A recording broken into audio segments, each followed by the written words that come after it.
bueno, nada, el modelo que teníamos aquí de chiringos, de asociaciones vecinales, juveniles, pues básicamente lo que hizo el gobierno fue tirarlo para abajo y decimos, vamos a montar aquí lo que nosotros queramos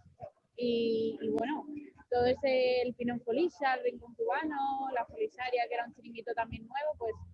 se fue todo al carajo y ahora tenemos pues unas casetas compradas en Toledo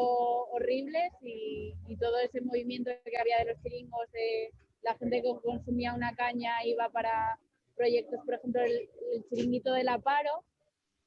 tenían unas líneas azules que entonces la peña del Oviedo, la gente del Oviedo podía ir